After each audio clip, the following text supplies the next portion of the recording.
ఇవాళ పల్లా గారు చెప్పినట్టు జరగబోయే టీచర్స్ ఎమ్మెల్సీ ఎలక్షన్స్ గురించి సపోర్ట్ పలకడం, మేజర్ అప్డేట్స్ కూడా మీతో షేర్ చేయడానికి ప్రెస్ మీట్ పెట్టడం జరిగింది. చిన్న స్టోరీ మీతో షేర్ చేస్తాను. ఇంచుమించు 2 ఏళ్ల క్రితం గ్రాడ్యుయేట్స్ ఎమ్మెల్సీ ఎలక్షన్ అయ్యేటప్పుడు వేపాటి చిరంజీవి గారు అభ్యర్థిగా డిక్లేర్ చేసిన తర్వాత యునానిమస్ గా ఒక మంచి అభ్యర్థికి సీట్ ఇచ్చారు అండ్ డెఫినెట్ గా గెలుస్తారనే ఒక పాజిటివ్ ఫీలింగ్ వచ్చింది. ఆ టైంలో నేను చిరంజీవి గారితో ఇంటర్వ్యూ చేశాను. అంటే నేను ఇంటర్వ్యూవర్, ఆయన ఇంటర్వ్యూ అయిన గెస్ట్. అండ్ దాంట్లో కొన్ని విషయాలు మాట్లాడుకున్నాం. సమాజంలో మంచి జరగాలంటే ఏం చేయాలి అంటే, అప్పుడు ఏ సమాజం అన్నా బాగుండాలి అంటే విద్యా వ్యవస్థ బాగుండాలి, ఏ సమాజం అన్నా నాశనం చేయాలంటే విద్యా వ్యవస్థను నాశనం చేస్తే చాలు, సమాజం కుళ్ళిపోతుందని అప్పుడు బ్రిటిష్ రాజ్యం వాళ్ళు కూడా భారతదేశం గురించి ఆలోచించేది. కొన్ని మాట్లాడుకున్నాం. మరి మనకి ఇబ్బంది ఏంటి అంటే, సమాజంలో ఇతర దేశాల్లో ఫిన్లాండ్, స్వీడన్ లో టీచర్లకి ఐఏఎస్ ఆఫీసర్స్ కన్నా ఎక్కువ గౌరవం ఇస్తారు. ఇక్కడ గవర్నమెంట్ టీచర్స్ కి జీతాలు ఇంప్రూవ్ అయినా సరే సమాజంలో అంత గౌరవం ఇంకా రాలేదు. గౌరవం ఎట్లా పెంచాలి అని కొన్ని విషయాల మీద మేము మాట్లాడుకున్నాం. అప్పుడు ఇట్లాంటి ఆయన ఆ మెజారిటీతో గెలిచిన తర్వాత నాకు అనిపించింది ఏంటంటే, మంచి వాళ్ళు, ప్రత్యేకంగా టీచర్లు కూడా ప్రజా జీవితంలో వచ్చినప్పుడు పనిచేస్తే సమాజంలో దానికి ఒక గుర్తింపు ఉంటుంది. అండ్ ఇప్పుడు మనం చిరంజీవి గారిని చూస్తున్నాం, 2 సంవత్సరాల నుంచి కూడా అదే నిజాయితీతో పనిచేస్తున్నారు. ఇంకా మేము అంటాం అలాగా పాలిటీషియన్స్ దగ్గరికి కొంచెం లౌక్యం రావాలని, బట్ ఆయన మాత్రం ఓపెన్ గా మాట్లాడతారు. So that is good. And ఎట్లాంటి వాళ్ళు ఎమ్మెల్సీలుగా ఉండాలి, ఎట్లాంటి వాళ్ళు లీడర్లుగా ఉండాలంటే, గత 20 సంవత్సరాలుగా చాలా మంది విద్యామంత్రులు వచ్చారు, రకరకాల మార్పులు జరిగినాయి. అండ్ కొన్ని సందర్భాల్లో కొన్ని వింటే నాకు చాలా బాధగా అనిపిస్తుంది. ఏంటంటే, ప్రత్యేకంగా ఈ గత 5 సంవత్సరాల్లో డబ్బు ప్రవాహం పెరిగిపోవడం, ట్రాన్స్ఫర్ల కోసం, పోస్టింగ్ల కోసం, ఏదో కుల పేరుతోనో రాజకీయ అఫిలియేషన్ తో ఏదో చేయడం. సో గవర్నమెంట్ ఎప్పుడైతే విద్యా వ్యవస్థకి అర్థం చేసుకోకుండా వ్యతిరేకంగా ఉంటారో అప్పుడు మనం కూడా వాళ్ళ భాషలో మాట్లాడి వాళ్ళతో పైరవీలు చేసి చేయడానికి అవసరం ఉండొచ్చేమో. కానీ ఇవాళ మీరు మన విద్యామంత్రి నారా లోకేష్ గారిని చూస్తే ప్రతి విషయంలో ఏంటంటే, అది ట్రాన్స్ఫర్స్ అవనివ్వండి, పోస్టింగ్ అవనివ్వండి, సెలక్షన్ అవనివ్వండి, ఎక్కడ కాంప్రమైజ్ అవ్వకుండా ఎవరు బెస్ట్, ఎవరు మంచి వాళ్ళని చూస్ చేసి పెట్టాలనే ఆలోచనతో ఆయన పనిచేస్తున్నారు. ఇవాళ it is not education ministry versus teachers, it is education ministry for teachers, for students, అందరితో కలిసి పనిచేయాలి. సో ఆ వాతావరణంలో మీరు ఇప్పుడు ఒక ఉదాహరణ, నిన్నే మీరు వీసీ సెలక్షన్స్ కూడా చూశారు. 9 వైస్ ఛాన్సలర్ సెలెక్ట్ అయితే అది కూడా ఏంటంటే, ఎంటైర్ కంట్రీలో ఎవరు హై క్వాలిటీ పీపుల్ అప్లై చేశారో అక్కడ ఏవి కుల మత భేదాలు ఏవి పెట్టకుండా బాగా అకాడమిక్ క్వాలిటీ, లీడర్షిప్ కేపబిలిటీ ఉన్న వాళ్ళని సెలెక్ట్ చేయాలని ఉద్దేశించి సెలెక్ట్ చేశారు. So this is just an indication. ఇప్పుడు ఇట్లాంటి వాతావరణంలో మనకు కావాల్సిన టీచర్స్ ఎమ్మెల్సీ ఎట్లాంటి వాళ్ళంటే, నిజాయితీగా ఉండి ప్రజల సమస్యలు మంత్రి గారికి చెప్పగలిగితే తప్పకుండా ఆయన దాన్ని పాజిటివ్ గా స్వీకరిస్తారు. సో దాంట్లో రఘువరన్ గారు ఒక మంచి అభ్యర్థి అవుతారు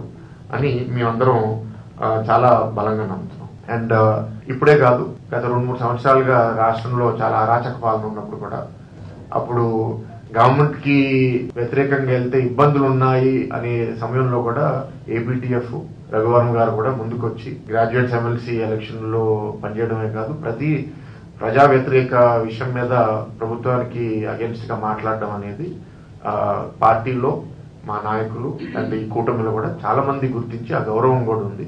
అందుకే ఈ సందర్భం వచ్చినప్పుడు ఇట్లాంటి ఒక మంచి వాళ్ళు కష్టకాలంలో కూడా ఏది కరెక్ట్ ఏది కాదు అని నిలబడిన వాళ్ళకి మనం సపోర్ట్ చేయాలని పార్టీ చాలా ఆలోచించింది.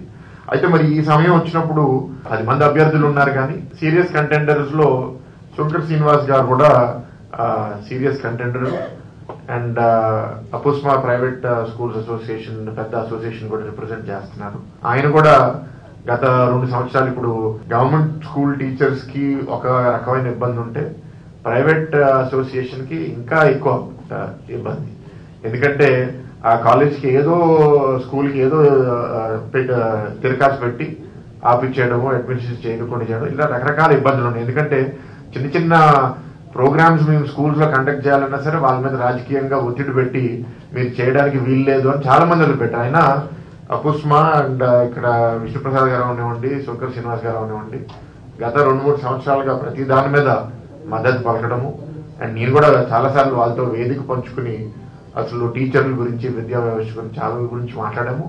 అండ్ ఎలక్షన్స్ కూడా హోల్ హార్టెడ్ గా వాళ్ళు ఏంటంటే వాళ్ళ ఏదో స్వార్థంతో కాదు, రాష్ట్రంలో మంచి పాలన రావాలని శ్రీనివాస్ గారు కూడా ఇతర అకుస్మా లీడర్స్ అందరూ పనిచేశారు. సో ఇవాళ నేను ఏం చెప్పానంటే శ్రీనివాస్ గారికి, ఇద్దరు మంచి వాళ్ళు పోట్లాడి మూడో అభ్యర్థి గెలిస్తే ఏదైతే మనం లక్ష్యం అనుకున్నామో విద్యా వ్యవస్థని ఇంప్రూవ్ చేయాలి, అది కొంత దెబ్బతినే అవకాశం ఉంది. సో ఈ సందర్భంలో నేను మీ అందరూ రిక్వెస్ట్ చేశాం శ్రీనివాస్ గారిని దట్ మీరు సపోర్ట్ చేయాలని.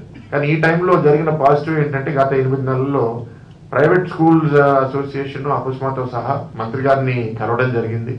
వాళ్ళ ఇష్యూస్ సమస్యలు ఆయన ముందు పెట్టినప్పుడు ఆయన 2 వెంటనే అక్కడ నిర్ణయించి ఇది చేయగలుగుతామని చెప్పారు.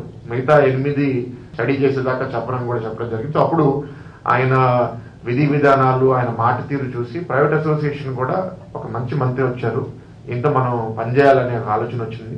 సో ఆల్రెడీ వీళ్ళు దానికి పాజిటివ్ గా ఉండి మేము కూడా పార్టీ తరఫున రిక్వెస్ట్ చేసిన తర్వాత శ్రీనివాస్ గారు కూడా కొంత ఆలోచన చేసి వరం గారికి సపోర్ట్ చేయడానికి సిద్ధంగా ఉన్నాము, అకుస్మా కూడా సిద్ధంగా ఉందని రిప్రజెంట్ చేయడానికి తులసి గారు కూడా రావడం జరిగింది.